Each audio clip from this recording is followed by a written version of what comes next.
अब हमको यहां ऐसा चाहिए जो हमें गाइड कर सके। तो वो है रसिक जन जो धामनिष्ठ है, धाम प्रेमी है।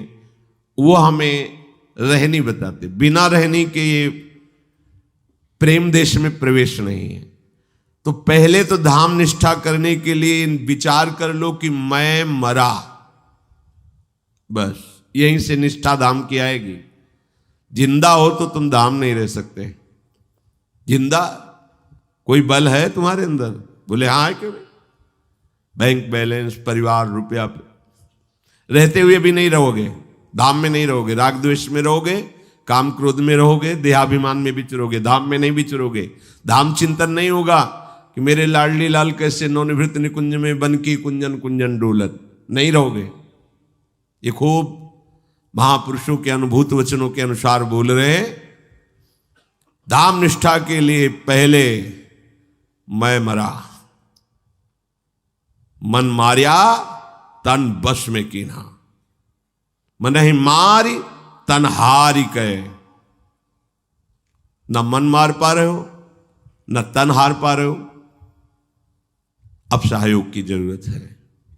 वो सहयोग वृंदावन रस के रसिक जन करते हैं, रजरानी करती है, यहां की वायु करती है, लता पता करते हैं। पर उन्हीं के ऊपर ध्यान रखना, जो मैं मरा अस्तित्व मिटाने के लिए तैयार हो चुके हैं, गला कटाने के लिए तैयार हो चुके हैं। यहां सर्वस्व भाव केवल गोरे चरणारविंद में, कहीं कोई अन्य, कोई आश्रय, कोई बल बिल्कुल नहीं। एक बार एक पद श्री जीव गोस्वामी जी के पढ़ने में आया। ऐसे पढ़ रहे थे तो एक पद देखा, सखी हो श्याम रंग रंगी, पूरा पद देखा गदाधर भट्ट जी का। ओ, यहां हमने कभी नाम तो सुना नहीं गदाधर भट्ट का, अर्थात हमारे ब्रजमंडल के अंतर्गत तो है नहीं। तो श्याम रंग में कैसे रंगे? बिना ब्रजरज का सेवन किए, स्वामिनी जी के चरणों का आश्रय लिए, रसिकों का संग किए, कोई श्रृंगार रस में कैसे रंग सकता है? ये श्रृंगार रस, कांता भाव रस कैसे रंग सकता है? साधु समागम सत्य करी, करे कलंक बिछोह, परशुराम पारस परसी, भयो कनक ज्यों लोह। ये बिना पारस के स्पर्श के लोहा सोना कैसे हो गया? हो ही नहीं सकता। साधु समागम, रसिक जनों का संग, ये पारस संग है। अगर आप अपना अस्तित्व रखते हैं तो ये कलंक है इस शरणागति में। यही समझ में नहीं आ रहा। बड़ा विचित्र माया का जालक, बहुत जब सूक्ष्मता से विचार करो तो लगता है केवल हरि बचावे तो बच सकता है। जैसे भगवान ने कहा ना, मामे ये प्रपद्यन्ते माया में ताम तरंतिते, अन्यथा बहुत सूक्ष्म है, ऐसा मार के गिरा देती है कि बस हाथ मसलते रह जाती कि अब तो हम पकड़ ही नहीं सकते। गया गया, एक गया, निकल गया। ये कलंक है शरणागति में। अन्य किसी भी तरह का बल, चीख चीख के कह रहे सावधान हो जाओ, जीवन व्यर्थ चला जाएगा। कोई भी अन्य आश्रय मत लेना। कुछ भी अन्य आश्रय लिया तो आपका मार्ग बदल जाएगा। बस एक भरोसू, एक बल, एक आस, एक विश्वास अपने आराध्य देव के चरणों का। और ये तभी जागृत होता है साधु समागम सत्य करी, जो संतों के वचनों में अपने जीवन को समर्पित कर देता है, वही इस लाभ को प्राप्त कर पाता है। जब श्री जीव गोस्वामी जी ने कि बिना अनन्य प्रेम के श्याम रंग में रंगा नहीं जा सकता, और अनन्य प्रेमियों के संग के बिना अनन्य प्रेम आता नहीं। विद्वान की लेखनी अलग होती है, प्रेमी की लेखनी अलग होती है। जो बुद्धि से कल्पना करके लिखा जाता है, वो एक लाइन पंक्ति पढ़ने पर ही पता चल जाता है कि ये बुद्धिगत है, और एक होता है भावगत, स्थितिगत। महापुरुषों के जितने भी पद हैं, जो बाणियां हैं, ये बुद्धिगत नहीं है, ये स्थिति है। वो देख रहे हैं, वो देख करके उससे लिख रहे हैं। गदाधर भट्ट जी का पद बता रहा था कि वो हैं, उसी में हैं, वो रंगे हुए हैं, तो ऐसे कैसे रंग सकते हैं? अनन्य प्रेम ये दुर्लभ वस्तु है, सबसे दुर्लभ वस्तु है। कागभूषुंड जी पर जब भगवान श्री राम प्रसन्न हुए तब कहा, जाओ विज्ञान सहित परम बोध ज्ञान को तुम प्राप्त हो, और बहुत वरदान दिए। कागभूषण जी शांत रहे, फिर कहा, प्रभु ये तो सब हमारी कोई चाह ही नहीं थी, हमारी जो चाह है वो आप कृपा करके दे दीजिए। क्या?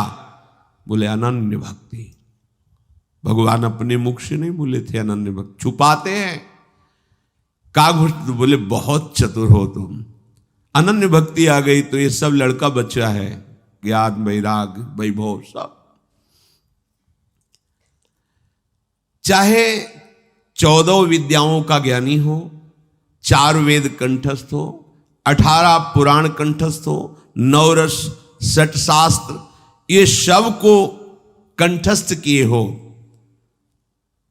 पर जरूरी नहीं कि उसमें अनन्य भक्ति आ जाएगी। अगर अनन्य भक्ति नहीं है और ये सब है, इसमें जो वर्णन कर रहे हैं, अनन्य भक्ति नहीं सब है, तो ये सब व्यर्थ हो गया। उसकी बुद्धि ऐसी है जैसे गधे की पीठ में ईंट लाद दो, या स्वर्ण लाद दो, या वेद रख दो, उसको भार से केवल मतलब है। इसी भाव को गोस्वामी जी कह रहे हैं, जोग कुजोग और ज्ञान अज्ञानु, जहां नहीं राम प्रेम प्रधानु। यदि प्रेम लक्षणा भक्ति का जागृत नहीं हुआ तो वो योग कुजोग है, वो ज्ञान अज्ञान है। जिसके हृदय में अनन्य भजन नहीं आया, अनन्य भक्ति नहीं आई, उसका जीवन चाहे जितना बड़ा भी बताया, सब वेद पुराण सब कंठस्थ हो तो कह सकते हैं बहुत ज्ञानी है। एक बार पूज्यपाद सिउड़िया बाबा जी महाराज गंगा किनारे भ्रमण कर रहे थे, तो कानपुर के आगे एक जगह भागवत हो रही थी, वो योग वासिष्ठ पर प्रवचन कर रहे थे। बाबा भी बैठ गए, उन्मत्त वेश में रहते थे। हर समय भगवदाकार वृत्ति, ब्रह्माकार वृत्ति, बैठे। इतना सुंदर अध्यात्म का वर्णन योग वासिष्ठ के द्वारा बाबा की मिलने की इच्छा हुई। जब वो प्रवचन से हटे तो मिले और कहा कि सत्य बताना, जो तुम बोल रहे थे क्या तुम्हारा अनुभव है इसमें? तो उनका नहीं महाराज, मैं तो केवल शास्त्र का ज्ञान वर्णन करता हूं, मुझे इसका स्वाद नहीं मिला है। हाँ ठीक है, पर पूर्णता तो तभी होगी ना जब आप इसका अनुभव करोगे। बोले हम गृहस्थ हैं, प्रवचन करते हैं, अपने संयम नियम से रहते हैं, जीवन यापन हो रहा है, पर ऐसा अभी तक लक्ष्य ही नहीं बना कि मुझे तत्वबोध करना है। तो पूज्य बाबा ने कहा कि जरूरी नहीं है कि वो शास्त्र का ज्ञान रखने वाला है तो ब्रह्मबोध हो ही गया है। जरूरी नहीं कि 18 पुराणों का वक्ता है तो उसे अनन्य भक्ति प्राप्त ही नहीं। हो सकता है कि वो शब्द ना बोल पा रहा हो पर अनन्य भक्ति से छका हो सकता है वो बोध की बात ना बता पा रहा हो लेकिन तत्व बोध को प्राप्त हो। खास बात है प्रभु के चरणारविंद की अनन्य भक्ति का हृदय में आना।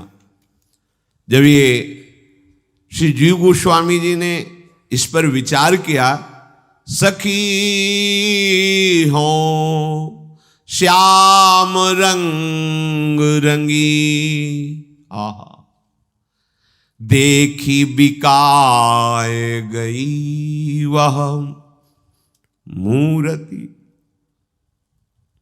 सूरत माही पगी सखी हो श्याम रंग रंगी, संग हु तो अपनों सुपनों सो सोई रही रस खोई, जागे आगे दीखी परे सखी, नेकु न न्यारो होई। एक जू मेरी अखियन में, निश्चिद्योस रहो करी भौन, गाय चरावन जात सुन्यो सखी, सोधो कन्हैया कौन।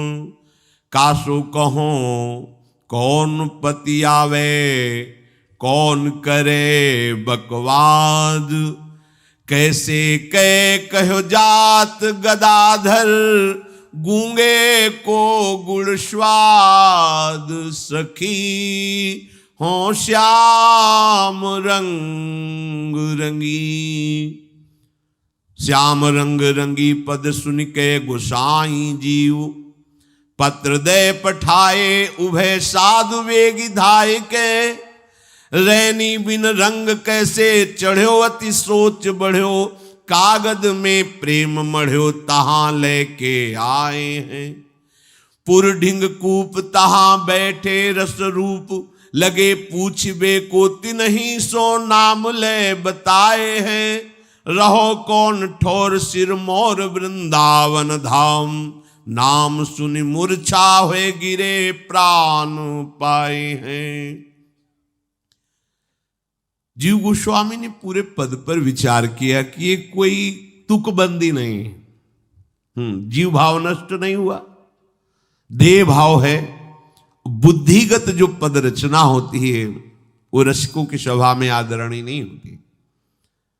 जो स्वरूप बोध संपन्न समाधि में देख रहे हैं वो पद, ये जो स्वामी जी महाराज, हितजू महाराज, हरिराम व्यास जी, शिवभट्ट देवाचार्य जी, हरिव्यास देवाचार्य, ये जो महामहिम ये देख रहे हैं, जो देख रहे हैं वही लिख रहे हैं, कल्पना नहीं है। या पद पढ़ करके उनकी कुछ शब्द चुरा कर उनको लिख लेना है कोई, जो देख रहे हैं ये स्थिति है। तब तक कलम नहीं चलानी चाहिए जब तक आप चलाने योग्य हो। जब कलम चलाने योग्य न रहना तब ये लेखनी उठती है। समझ में आई पहली?